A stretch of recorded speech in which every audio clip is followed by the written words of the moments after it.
Sejam muito bem-vindos ao Sete Soldados. Quem fala aqui é o HDS.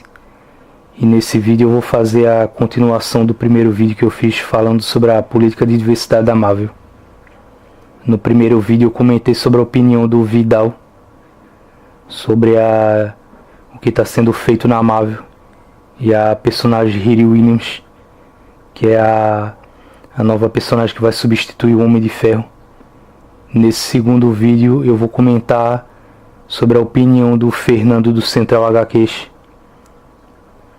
E o vídeo que eu quero comentar no caso é os rumos da nova Marvel.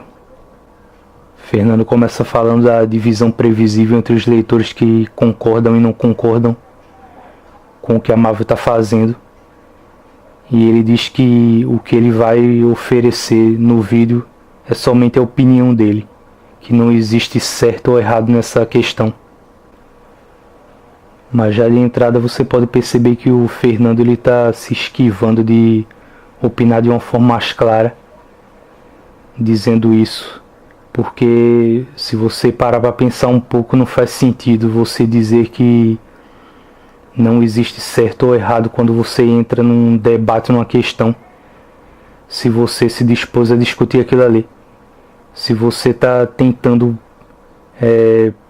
pensar em cima de uma coisa, trabalhar as ideias em cima de uma coisa para não chegar a lugar nenhum, se você entrou num debate para não conseguir esclarecer ou tentar provar que o seu ponto de vista está certo, então qual é o sentido de você iniciar um debate?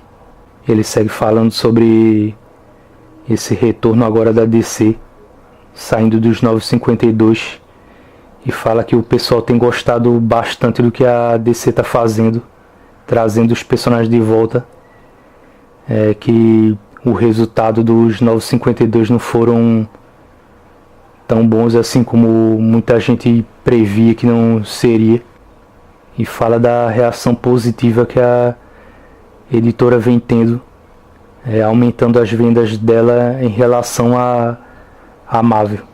Só que o que muita gente não percebeu ou não quis prestar atenção, incluindo o Fernando, é que nesse caso é como se você estivesse agradecendo a DC por ter resolvido um problema que ela mesma criou, como eu já havia dito antes. Se as pessoas estão achando que esse retorno ao universo da DC mais parecido com o anterior é algo bom, é porque a DC anteriormente tinha feito uma coisa ruim, tinha feito uma coisa pior com os personagens dele. E agora ela está fazendo não só o que ela deveria fazer, mas o que ela deveria ter mantido antes de ter atrapalhado a cronologia como ela fez. Então a DC não está fazendo nada mais do que a obrigação dela. Você percebe que apesar do Fernando não fazer questão de apresentar uma opinião tão clara assim sobre o que ele acha do que a Marvel está fazendo, ainda assim ele tem uma opinião bem mais crítica em relação a isso do que o Vidal ou outros youtubers aí de canais de quadrinhos. Até porque o Fernando ele admite abertamente que ele não gosta dessa All New All Different Marvel e já criticou bastante o que a editora vem fazendo, escanteando os personagens clássicos para colocar esses novos personagens aí simplesmente como substitutos. O Fernando ele ainda cita aquele exemplo de que a Marvel ela pode estar fazendo isso para que os quadrinhos acompanhem os filmes, mas isso não simplesmente, mesmo que se confirme dessa forma, é uma coisa completamente imbecil de se fazer, porque você vê o que a Marvel vem fazendo. Ela simplesmente afastou os X-Men da cronologia do universo da forma mais conveniente possível. Ela chegou a cortar um título do Quarteto Fantástico para fazer uma espécie de retaliação à Fox por causa dos filmes, e na verdade quem acaba pagando por isso é o próprio leitor.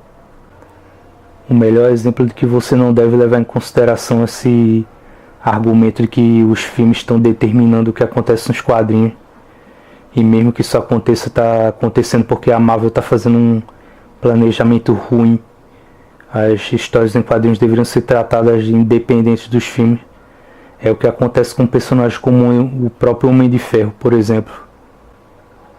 O melhor exemplo que você pode usar dessa diferença entre os quadrinhos e os filmes é o que vem acontecendo com o próprio personagem do Homem de Ferro. O Homem de Ferro ele ganhou bastante notoriedade quando o Mark Millar e o Brian Hitch escreveram ou trabalharam nos Supremos. Daí, depois disso, veio a fase do Brian Bendis nos Vingadores, que reforçou isso. Depois dessa fase, na década passada ainda, em 2008, veio o filme do Homem de Ferro, que deu um boom no personagem. Ele ficou conhecido, ficou famoso no mundo inteiro. Um personagem que até então poderia ser considerado de terceira ou segunda linha dentro da Marvel. E acabou ganhando uma fama, ganhando uma projeção aí próxima a um personagem como Homem-Aranha, por exemplo. E depois disso tudo, depois dessa curva ascendente pela qual o personagem veio passando durante a década passada inteira até hoje, os filmes dos Vingadores só veio para reforçar isso. O que é que a Marvel faz? Ela pega o personagem e afasta esse personagem que está muito famoso, está muito em evidência, e coloca uma personagem completamente desconhecida e novata para substituir um personagem que tem moral, que já ganhou uma importância dentro da editora e dentro da cultura popular. Qual é a lógica da Marvel ter trabalhado tanto para construir a fama do personagem para depois deixar ele de lado? Depois disso, Fernando fala do Hulk novo, citando um dos personagens aí que foram bem estragados por essas fases novas da Marvel. Fala da história do Capitão América ligado à Hydra, ser uma ideia caça-níquel. E ele diz ainda que ele entende que o que a editora faz ela faz visando o lucro. Só que pelo fato da editora visar o lucro não quer dizer que ela tenha que deixar passar esse tipo de porcaria, esse tipo de ideia insustentável como acho que a Marvel vem deixando passar. E além dessas fases ruins só servirem para estragar os personagens, elas ainda deixam um tipo de entulho cronológico que as equipes que vierem depois de roteiristas e desenhistas vão ter que lidar com aquilo ali. Fernando ainda cita Riri Williams de novo e fala que não é exatamente contra a inovação, só que o que a Marvel vem fazendo não é bem exatamente uma inovação. Tudo que ela está fazendo hoje com esses personagens já foram feitos há décadas atrás. Ele também fala do Thor, que não é mais o mesmo personagem que todo mundo conhece. Fala do Miles Morales, que foi trazido para o universo 616. Fala de todas as equipes variantes dos Vingadores, do Capitão com aquela história da Hydra e do Hulk também, que foi substituído. E perto do final do vídeo, Fernando fala sobre as sagas e eventos que a Marvel já fez, que ela anda repetindo muito as mesmas sagas. Algumas sagas aí ela já havia feito e copiou os títulos originais. Na média, a qualidade dessas histórias são ruins. Elas não, apesar do estardalhaço, elas não trazem nada de muito significativo para os personagens. E o vídeo se encerra com isso. O Fernando ele deu a opinião dele durante todo o vídeo. No geral, ele tem uma opinião até mais interessante do que a do Prof. Vidal do vídeo anterior. E em cima disso eu vou fazer finalmente aqui uma conclusão. Apesar de eu saber que esse tema de representatividade ou diversidade dentro dos quadrinhos, tanto da Marvel como de outras editoras, ele vem se tornando bem popular de uns anos pra cá, que tem muitos leitores que gostam disso, que acompanham, que não se incomodam, muitas vezes porque não sabem a real razão que está por trás dessas ações que as editoras fazem. E esse assunto também pode incomodar muita gente, o fato de eu ter criticado e ficar contrário a isso. Eu quero dizer que a ideia aqui não é incomodar as pessoas que concordam com isso que as editoras vêm fazendo. Eu quero oferecer, como eu sempre digo, uma linha de pensamento diferente da que é comum se vê por aí. E para você entender também que as editoras elas não estão fazendo isso necessariamente para o bem do leitor. Existe muitas questões por trás disso, muitas decisões voltadas para a parte mercadológica também. Mas o principal disso tudo é o fator ideológico por trás do que elas vêm fazendo.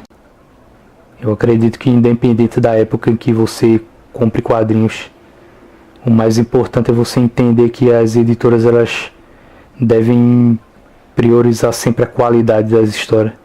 Sendo assim, não interessa quando você começou a ler quadrinhos, não interessa se você se acha dentro de algum tipo de minoria de grupo, o tipo de quadrinho que você gosta, quando você começou a ler quadrinho, quando criança ou mais velho. O que interessa de verdade é que aquelas histórias sejam boas, sejam bem trabalhadas, para que os leitores possam aproveitar a qualidade que elas têm. Afinal de contas, não é o fato de você colocar um personagem negro ou asiático ou com qualquer outro tipo de diferença em relação ao que se vê nos quadrinhos que vai necessariamente aumentar o grau de qualidade da história. No geral, essa iniciativa da Marvel e de outras editoras aí, elas não deram muito certo, não resultaram em nada muito bom de verdade, porque a qualidade final das histórias estão saindo muito ruins. A maior prova de que essa iniciativa da Marvel não deu certo é que você substituir personagens já conhecidos pelos novos, ele acaba saindo como um tiro no pé, acaba saindo errado pelo fato de que você joga toda a qualidade, todo o peso que o personagem anterior tinha fora para colocar um personagem que está começando do zero, que ainda vai ter que se provar. Até porque, por mais que uma pessoa queira negar, esses personagens novos que assumem o lugar dos antigos, eles acabam pegando carona no nome, no título que os personagens têm. Se eles tivessem que surgir do zero e fazer fama sem ter um nome conhecido, você pode ter certeza que daria errado.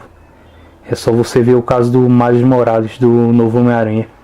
Mesmo que ele seja um personagem bom, seja um personagem bem construído, mas se você tirasse o nome Homem-Aranha e o uniforme dele, ele simplesmente não faria metade do sucesso que fez. O que a Marvel deve fazer é cuidar para que esses personagens clássicos fiquem bem mantidos, para que eles tenham uma equipe de criação boa, que trabalhem bem no personagem sem ficar apelando para truques, para recursos manjados que só vão estragar a história do personagem. E quando surge um personagem novo que se aproxime da imagem desses personagens que eu falei, eles simplesmente trabalham eles de maneira diferente, como foi o caso do Homem-Aranha comum e do 2099. Não é necessário você fazer uma ligação entre eles, como foi o caso do Miles Morales ser trazido para o universo normal da Marvel. O melhor argumento no geral que eu ouço dessas pessoas que são a favor, ou dos leitores mesmo, ou de quem noticia eventos da Marvel, é dizer que essas coisas servem para sair do lugar comum, que são novidades, que servem para dar uma agitada nos quadrinhos, porque eles estão parados demais. Mas isso na verdade não é mudança, não é uma inovação, é uma deturpação desses personagens. E para concluir esse assunto, eu dou um conselho aos leitores, tanto os mais velhos como os novatos, que quando vocês forem acompanhar qualquer evento desse ou da Marvel, da DC, que vocês procurem saber quais são os títulos que estão bem cotados ali. que levaram uma avaliação boa, que receberam boas notas, para evitar comprar quadrinhos desnecessariamente.